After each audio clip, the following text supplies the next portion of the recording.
95% of Reno County residents have been diagnosed with a depressive disorder.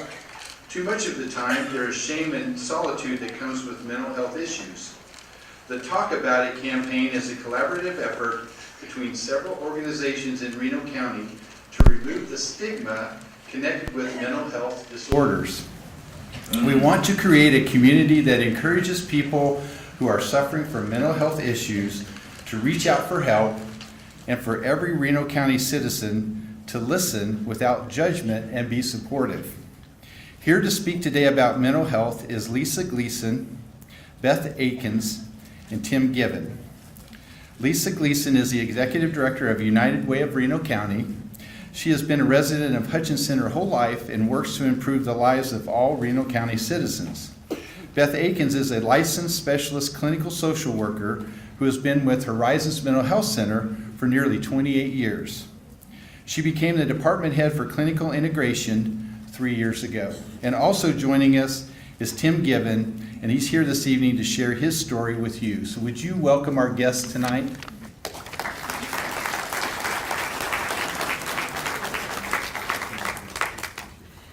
Well, good evening. Can everybody hear me okay? Thank you for being here and letting us be able to talk to you this evening about mental health. We have a board back here, and if you haven't had a chance, we encourage you to do it before you leave. And we're just asking the question, what do you do when you get stressed? Because I can imagine that almost everybody in this room can tell us that at some point in their lives, they've experienced a little bit of stress. And that is part of mental health. So we all experience a little bit of mental health issues somewhere along our lives. Ken talked about a statistics that 22% of the residents in Reno County are suffering from some kind of depressive issue. We also know that 1 out of 4 women, females in Reno County, also say that they are suffering from depression. So look around. That's just 1 every 4 as we go through this room. That's quite a few people just in this room that we could probably say have something going on. So I am part of a mental health coalition that has been working on mental health issues within Reno County for over the last year and a half. And I want to tell you how that, hello? Sorry. Sorry. I want to tell you how we came to be about. The community did a health assessment with the Hutchinson Regional Healthcare System and the Health Department. We surveyed residents throughout Reno County. We asked them, what is your biggest health issues? Where do you think that as a community we should be focusing our efforts? And the community came up with 5 areas that they felt were really important that we should consider. And those areas were cost of health care, drug abuse, alcohol abuse, obesity, and mental health. So then we convened a large group of consumers and residents throughout Reno County and asked them to think about those 5 issues now and really narrow it down to 2 that they would like the community to really be focused on. And those 2 issues became obesity and mental health. So the reason why we are here tonight is because we want to share with you some of the things that we've been doing and then also give you some really good information about mental health and what perhaps could be of help to you. I will tell you that the Mental Health Coalition that is working hard in Reno County is open to anybody who perhaps this is a passion for you, or it has touched you personally and you'd like to be involved. So we welcome you to call United Way of Reno County and find out how you could get connected to that group. But the mental health group, as I said, has been working for about 1.5 years, and they have 4 key areas in the community that they are working on. One of the areas that they're working on is to increase the collaboration between all the mental health resources here in Reno County. So reducing barriers, making more smoother transitions as someone perhaps might transition from a clinic to a hospital or to therapy. So really working on that collaboration. The second strategy that the community is working on is providing a place for mental health consumers to go for peer-to-peer interaction. If you went online and researched something called the Breakthrough Club, that's a good example of what we're trying to accomplish, because they say people who are suffering from mental illness really benefit from being with like-minded people who are struggling the same as them. They really learn that I'm not alone, that there's someone else who's going through something similar, and there's such a huge benefit to that. So the third strategy that this group is working on is trying to decrease the number of mental health consumers who are placed in jail, because we have an awful lot of people who end up in the wrong place. They're not getting the kind of treatment they need, and that's really truly where they don't need to be. That they need to be in a facility or in a place that's helping them work on their mental health issue, not just being incarcerated. So that is called the Stepping Up Initiative, and we're working really closely with the city and the sheriff's office and the local community jail to see what we can do in Horizons to really work on reducing that. And then our last strategy is actually reducing the barriers that prohibit adults and children with mental illness from receiving treatment. And if you can't guess, I bet you can, one of the big barriers for just not getting treatment is that I don't want anybody to know. That I don't want to talk about it, I don't want to tell anybody about it, I'm ashamed. And so one of our huge strategies is to really start talking about it. And so that's why we are here today, because we need to talk about it. If you had a broken arm, you wouldn't think twice about telling everybody, you got to go to the doctor to get your arm fixed. And so our goal is that if you have something going on you're really struggling mentally, that you also wouldn't think twice about telling your friend, I need to go see someone to help me with that. And so we are here to talk about it.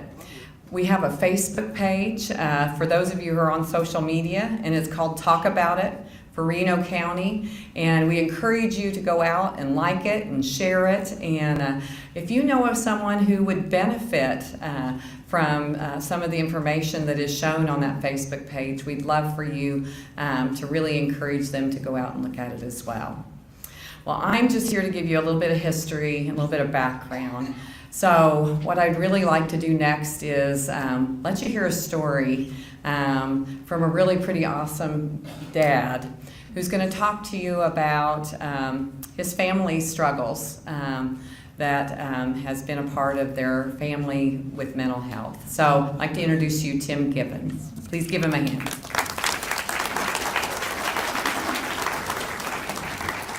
You're way too kind. Way too kind. Thank you. Got to go up. This is a little taller.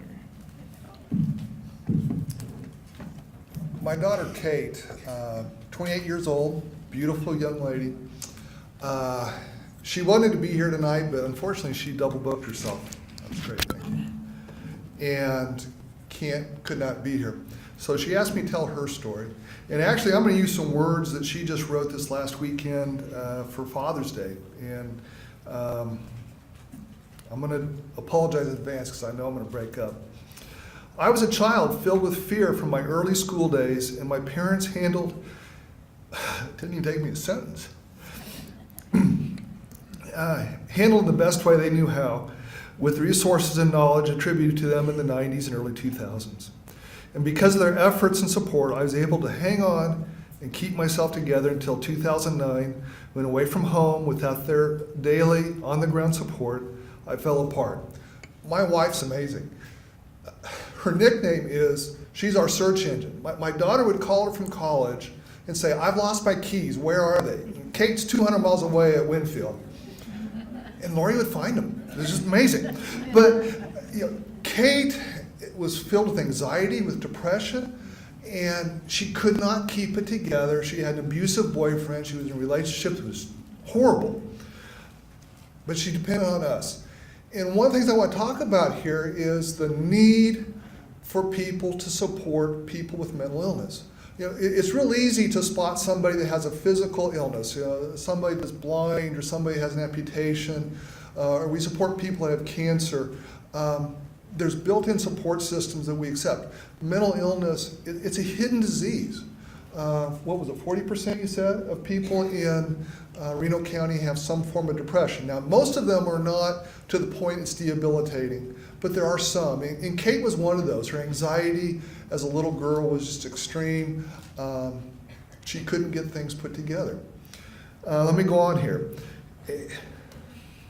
And so my parents stepped in and assumed new roles. They didn't have much time to comprehend exactly what the label of anorexia or anxiety and depression meant for me, for them as parents, or for us as a family.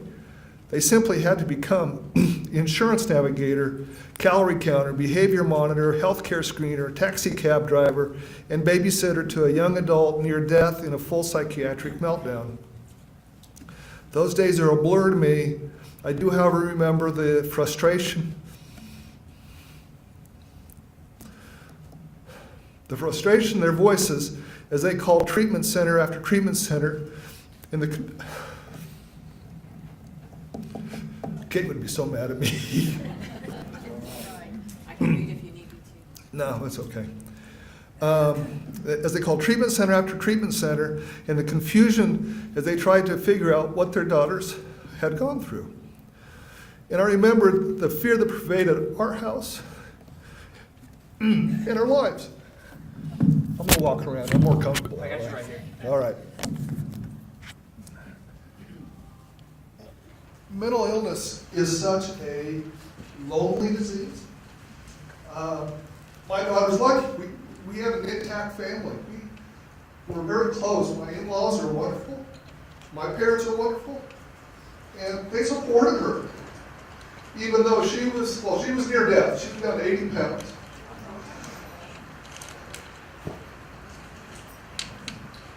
She was near death. They had to put feeding tubes in. They had to hold her down to put the feeding tubes in. But she has a backbone of steel. She came through. She's fought those issues. She's not cured. She will never be a, quote, whole person. I don't want to call it that way, but she has her inner demons that she fights daily. And there are many, many people like that. I mean, Kate, frankly, I think is one of the lucky ones. Insurance that provided a fair amount of coverage. We had to pay for a lot out of pocket, but because of our job, we had the resources to do that. I know people that they don't have any resources. Medicaid doesn't cover anything if they qualify for Medicaid. Anybody see the article in the paper on, I think it was Saturday, about the low percentage of people who qualify for Medicaid? Oh, it's abysmal. And Kate, though she sailed through, she didn't have any problems because her diagnosis was so severe. This isn't about Kate. I wanted to talk about it. Let's talk about it. Be willing to sit down and talk to your friends, your family. Everybody I would bet has a family member that is touched by mental illness in some fashion. Depression is the most common. You'll see bipolar. You'll see people who are schizophrenic. You'll see occasionally multi-personality disorders. Anxiety is huge. Anxiety is huge in our society. Our culture has created a generation full of very, very, very anxious people. We shun those people, though. They're strange. They're different. You don't want to talk to them because they got this something about them, and they're just different. You don't want to do that. Well, when they're your family members, you've got to deal with it. You can't shut them out. You got to love them, no matter what they do. And sometimes you disagree. I mean, luckily Kate didn't have any violent or illegal tendencies. I know one young gentleman that took his parents' car and sold it and bought a brand new one without their knowledge or permission. How he got away with that, I don't know. But he was bipolar. He was on that high phase. He was in the, help me, the word here. He was in the manic stage. And just very, he was going, nothing would stop him. And then he falls with the depression, the lows that come with that. There are more people out there that are that way than you know. We need talk about it with our family members, with our friends. You can't solve it for them. You can sympathize, you can empathize with them, but you can't solve it. It's a journey that they go through by themselves to some extent. They rely on support systems. And that's something we do not have in our county. The Breakthrough Club is a support system, especially for people that really don't have much else to help support them. But it costs a lot of money to even start it up. You have to have probably a couple of employees, you have to have a facility, you have to create a structure where the people, the consumers, they come in and they form a family. It's a safe environment for them. There's so many people in environments that are unsafe. Women especially are at risk. Women with mental illness, they have a much higher rate of suicide, of domestic abuse, of sexual abuse. They tend to be in relationships that are very, very unhealthy. Men tend to isolate if they're not violent. Unfortunately, the prisons are the nation's largest provider of mental health services in the nation. About almost 50% of our prisoners at any one time have mental health issues that have to be treated. So, our story has a more or less happy ending. Kate is doing wonderful today. She's engaged and get married. We never thought she'd ever have another relationship after her abusive relationship, but this guy developed in her life. He's good for her. But she's always going to struggle with anxiety. That was part of what happened here today. She was really anxious about that. She has a service dog. Service dog is another topic that I encourage the hospital to talk about. They're a wonderful tool. Let me finish Kate's letter that she had here and see if I can get through this part of it. Eventually I went to treatment twice, and my parents gave up more than I will ever know to keep me there. I came home better but not healed, and they welcomed me with open arms, ready and willing to face the tough road ahead. And that's what we've been doing. The last 8 years have been full of ups and downs, but my parents have stood by me for every last one of them. Even the really stupid mistakes I've made, they've stayed around and have even been nice enough not to point them out. Case of lucky. I don't want to pat myself on the back, but she had a support system. We need to be the support system for people suffering with mental illness. It wasn't just my wife and I. She has a brother. She has friends. She's had a church family that have been wonderfully supportive of her and her needs. And she's lucky. She's unusual in that respect. I know one gentleman in Wichita right now. He's bipolar. And he has no support system. He doesn't know what to do. He doesn't even understand he's sick. And that's a shame. I mean, he's had a family system which was dysfunctional from pretty early on. And we have more and more of those types of families. That they're broken, that they're dysfunctional. Usually dad is out of the home, sometimes mom. And people struggle with accepting and understanding what's going on inside of them. We do not treat mental illness very well. Medicine helps. Don't get me wrong, there is stuff out there, some exciting research going into medicine that is very specific towards what's going on in the brain and will help that, but that's 10 years out. What people need is some therapy, some one-on-one therapy. Medicaid doesn't pay for any of that. If they're on Medicaid, a lot of insurance doesn't pay for that.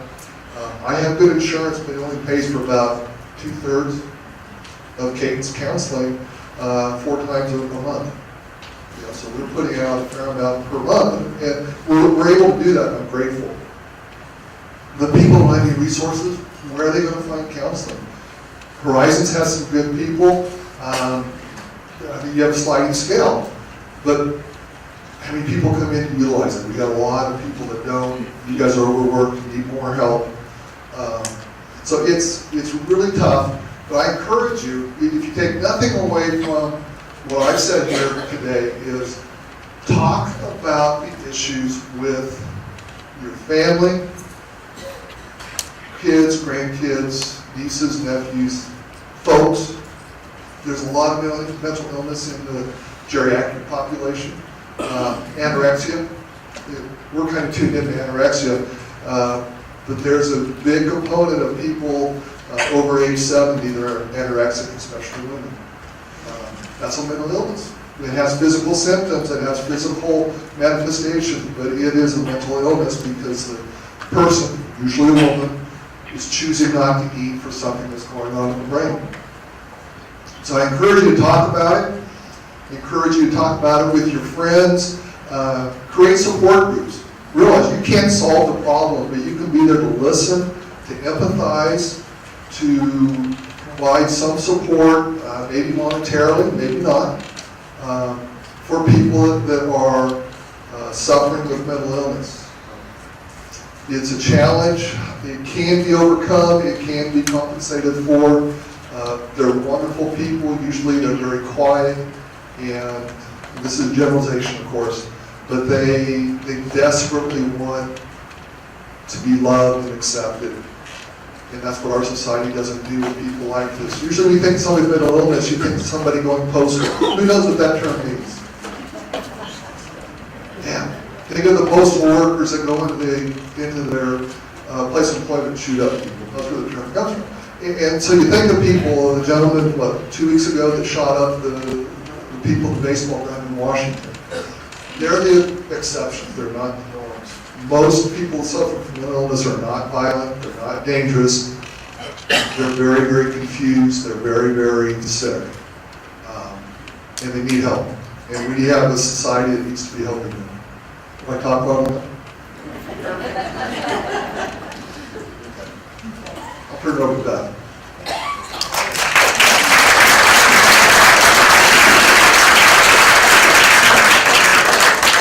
I'm a little shorter than Tim here.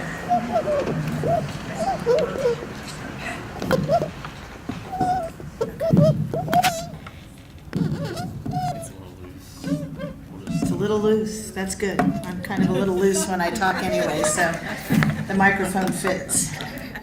Don't give me that look. I know, yeah. My name is Beth Akins. I am a social worker. I'm a licensed specialist clinical social worker. I work at Horizons Mental Health Center. Like Ken said, I have been lucky enough to work at Horizons for the past 28 years. I know, y'all are thinking I started when I was 10. It's true, I did. For the first 25 years of my professional career, I got to work with people who have long-term chronic mental illnesses. I got to work with the folks who struggle with symptoms of schizophrenia or manic depression, major depression. So I've been around this population that we're talking about for a long time. The last 3 years, Horizons started a new initiative called Clinical Integration. The whole focus of Clinical Integration is to get the staff at Horizons outside, to do things other places. I have one staff person who's working full-time at the jail, so we are able to address some of the psychiatric troubles that folks are having when they're in the jail.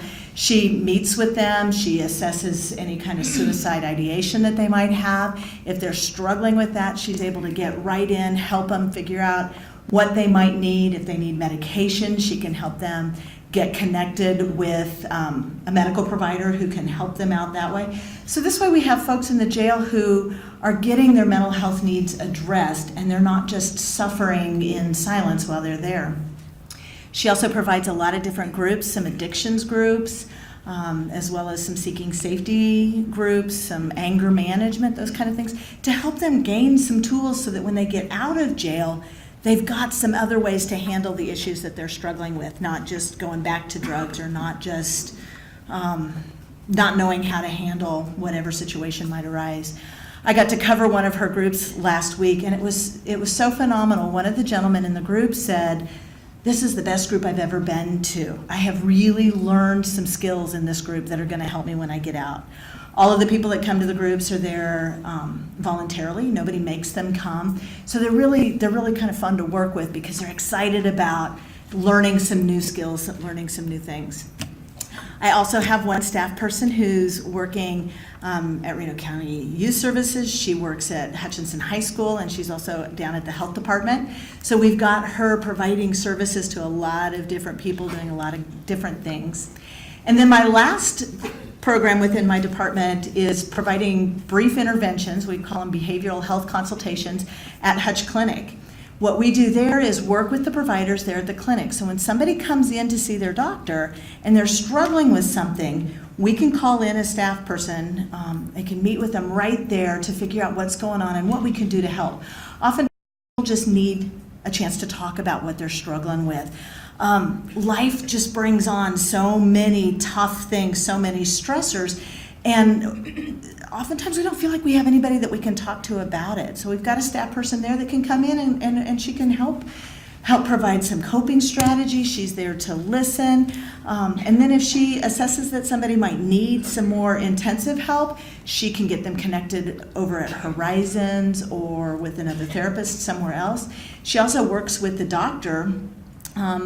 Sometimes just a little bit of an antidepressant or an anti-anxiety can make a big difference in how somebody's handling their day-to-day stressors. So she can talk with the doctor about the possibility of providing those kind of supports for that person. I'm sorry, my name tag is it's choking me here.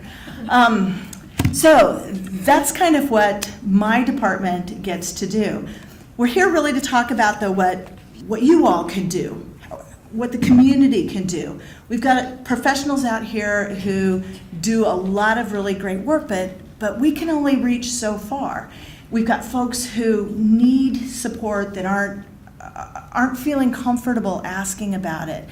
I'll tell you what, I'm going to step back here. We've given some statistics, and we oftentimes hear statistics, but they don't always, we don't always know exactly what that means. So if you came in and you had a green ribbon on your chair, I need you to stand up for me, please. And if you can't stand up, if you can get the person next to you to stand up.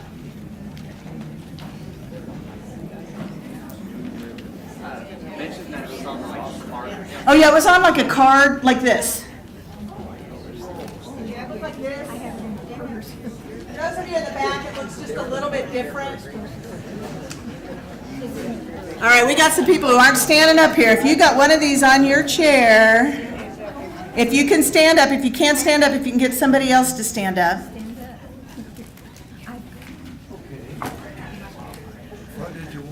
Stand up for me if you can.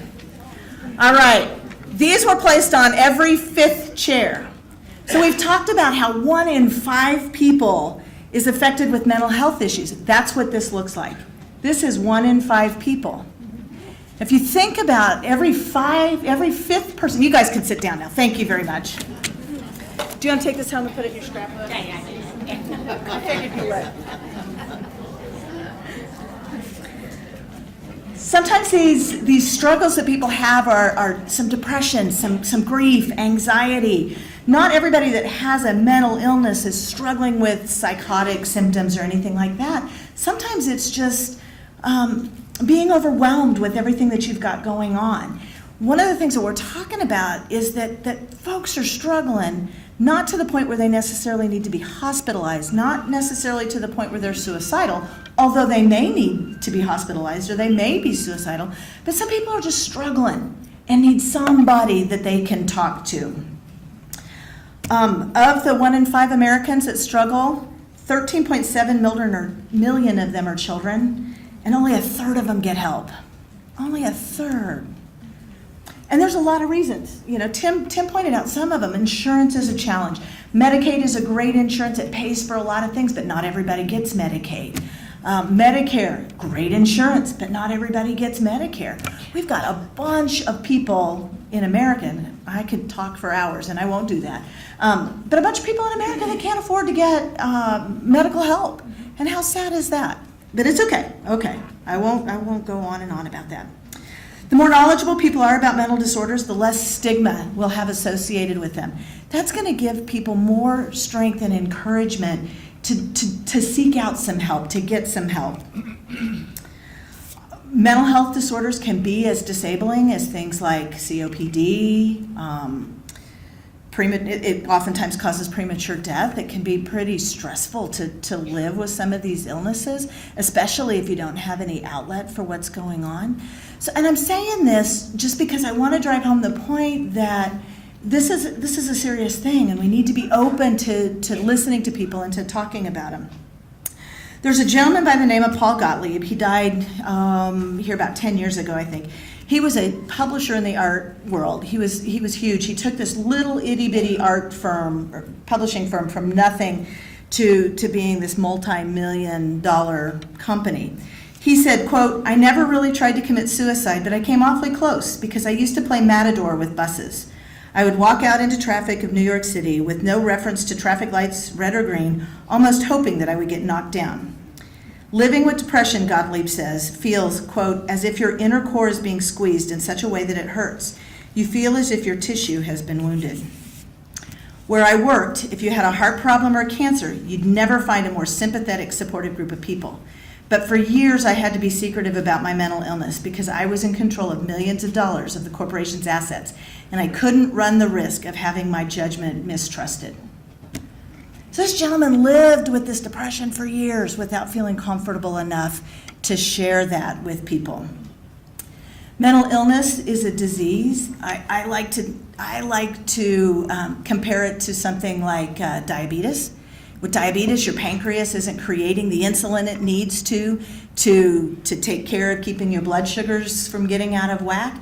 With the mental illness, oftentimes it's the brain isn't producing the chemicals it needs to keep your mood stable, to keep things steady. There's, like Tim said, lots of new medications. We've had medications for years. Some of those medications cause some nasty side effects. We're getting new medications that are even better and have less side effects and are helping people more. But that's only a part of it. The other part is something that we can do. Okay, so let me get to the right slide here. Okay, we can talk about it. We can talk about what's going on, but we also need to be willing to listen to people. Sometimes people just need that shoulder, that person that they can share their information with, that they can talk to without feeling like they're being judged. Simply being there for someone can make just a tremendous difference.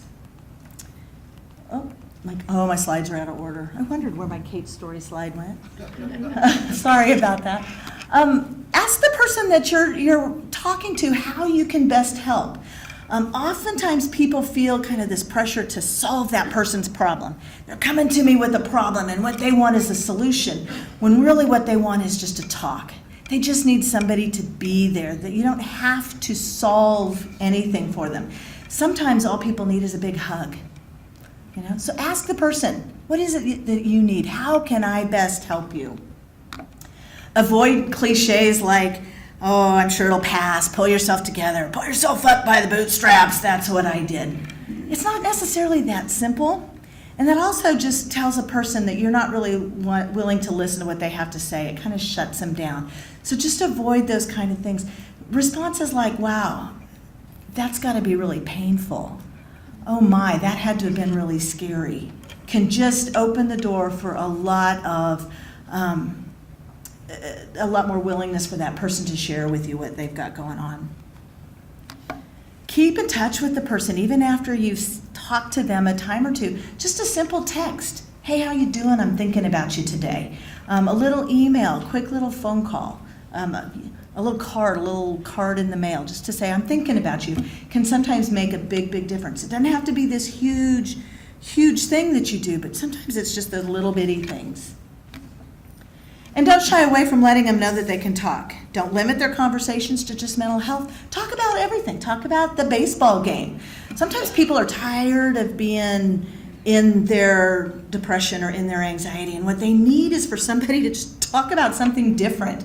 Let's go for a walk. Let's talk about the TV show that was on last night. Horizons, in conjunction with the United Way, we actually have received funding from the United Way. We provide a class called Mental Health First Aid.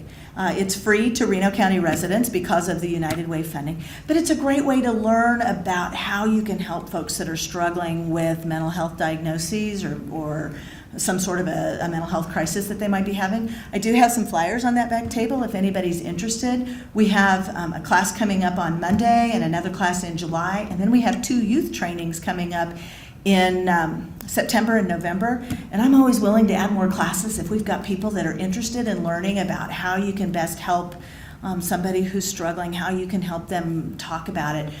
So again, if you pick up a brochure, if I run out, which I would love, I work at Horizons. I'm the only Beth at Horizons. Call me, and I'll talk your ear off about it.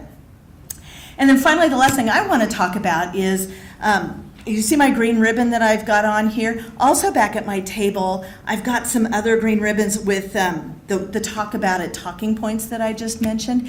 If you'd like to grab one of those, wear the ribbon around, and have people ask you, what's that green ribbon for? And you can say, hey, I want to talk about mental illness. I'm here. I'm willing to listen. If you've got a story, I'm here to support you. Okay, so that's all I have. I think Lisa's going to wrap us up here.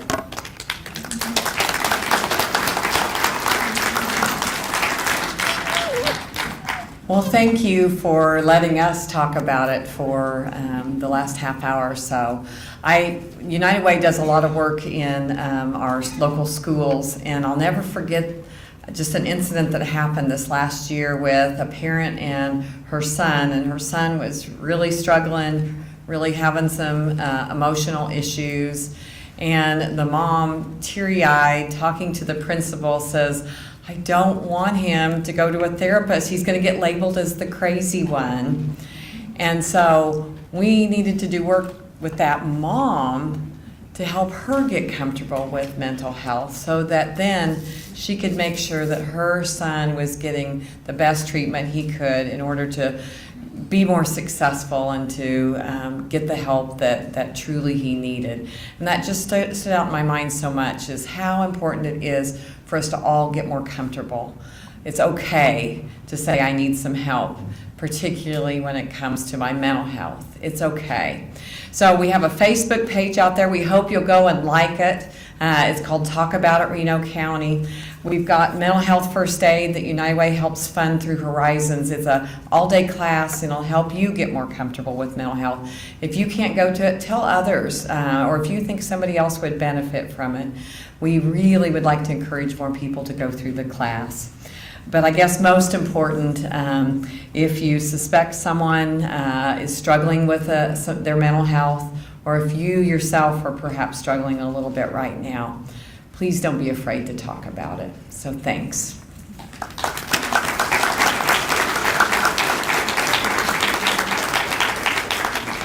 All right, if you guys have any questions, just flag me down. I can bring the microphone over and we'll try to help you out. Does Prairie Rose have some help with Prairie Rose? The building. Does Prairie Rose have do they provide help as well? Prairie Star. Prairie Star. Prairie Star does have Prairie Star does have 2 therapists that are there at their clinic. So they provide individual family therapy, those kind of things there. Yes, Prairie Star does have a sliding fee scale. Mm-hmm. All right, I have another one over here. This may not be appropriate, but what does dementia have in common with mental health? Dementia's a tough one. Dementia's different from just depression, anxiety, some of those kind of things. It still changes in the brain. It's something that people are not going to recover from. It's an illness that gets worse. It's not going to respond necessarily to individual therapy. Individual therapy is not going to make dementia better. But therapy, I should just say individual, therapy could help family members. Dementia becomes a whole family illness. It doesn't just affect the person.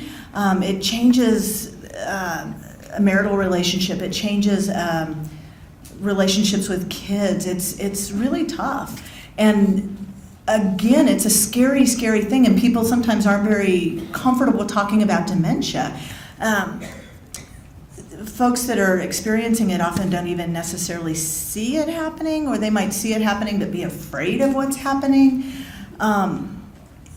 It's oftentimes very gradual, and so it's one of those things where you kind of look back and go, oh, okay, now I'm going to put the pieces together. I can see that this was the progression and this is what happened. There are medications that can help slow the progression. There are medications that can take care of some of the things that folks struggle with.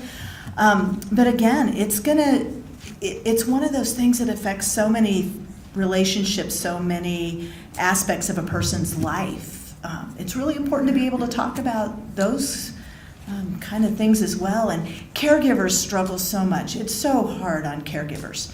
As they see the person that they love struggling, and the amount of care that they're needing to provide the things that they are needing to do, it can be really overwhelming. It can cause some depression. In that person, not the person that's got the dementia, but the people that are taking care of them. It can be kind of sad watching that. It can be hard some days watching that. It's a good thing to talk about, and it's a tough thing to talk about.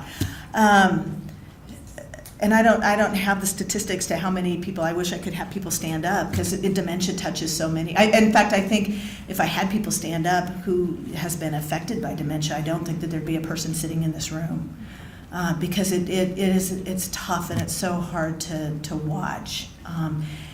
But those are people that need hugs probably as much as anybody.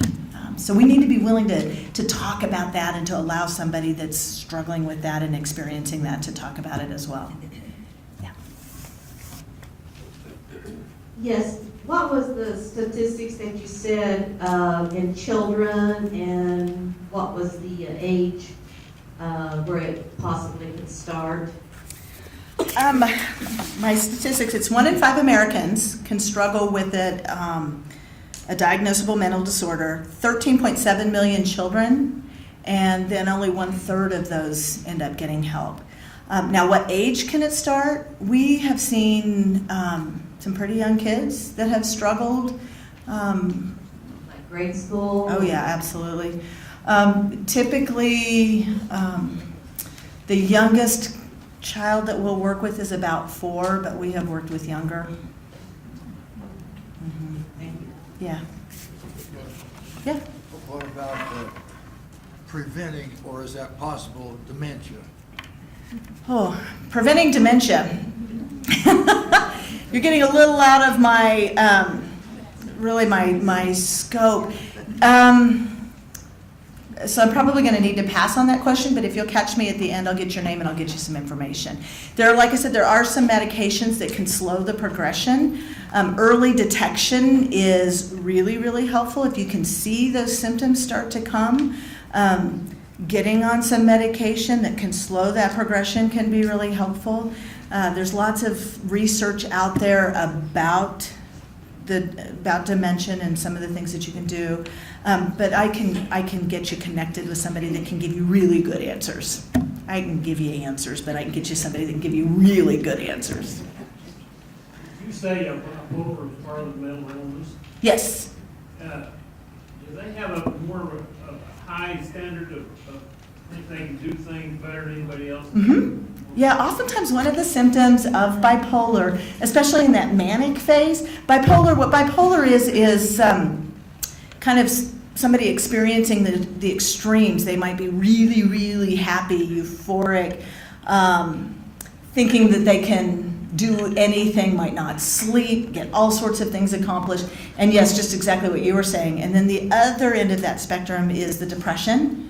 Oftentimes people can get really depressed. What the bipolar does is they go from one extreme to the other.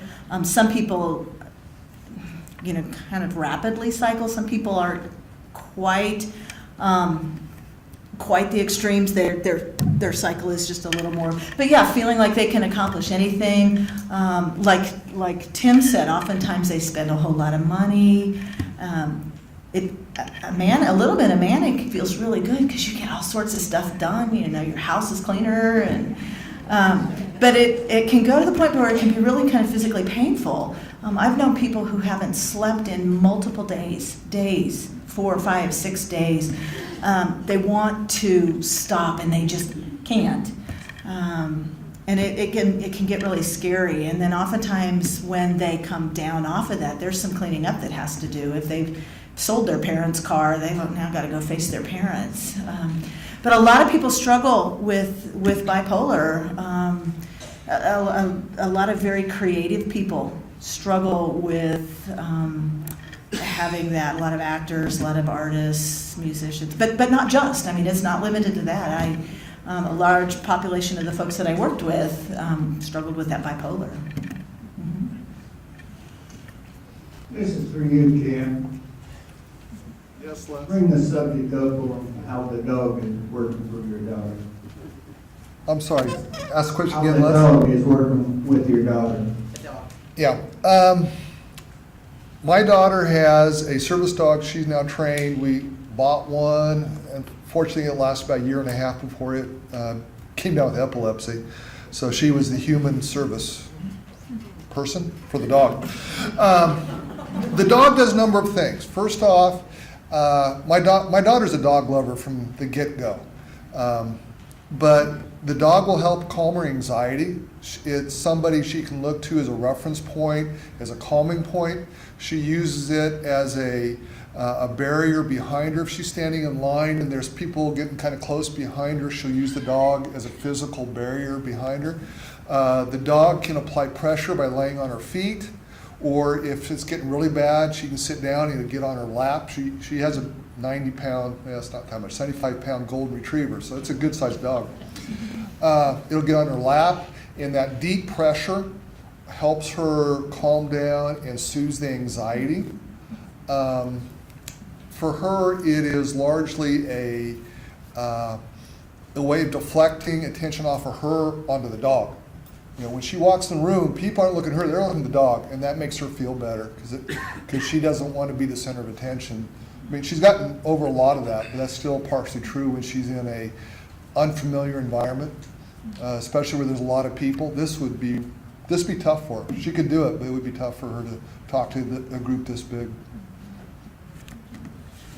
All right, we have time for one more question, and then you guys can feel free to come up and talk to them with any more. Does dog sense when the person's going to anything? Yeah, the dogs can be very perceptive on a person's emotional needs. Service dogs can be pretty amazing. They can help kids with autism. They can sense insulin reaction.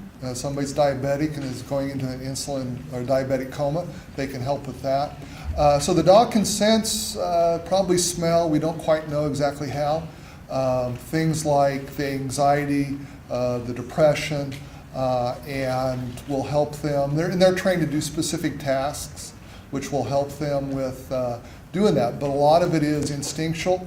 Her first service dog had a wonderful instinct for knowing when she was down, and he would literally get up and lay his whole body across her. Now, he was trained to lay there, but he knew, it was part of his instincts, when she was having problems, and he would apply that deep pressure, which helped relieve the anxiety. And it's just amazing.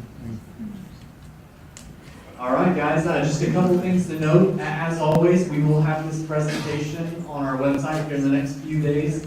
We film it each time, and that way, if somebody missed it or you'd like to rewatch it, then they can go on there and watch that. I'll also share that on the Healthcare System Facebook page, as well as talk about it. Yeah, let's give another round of applause to our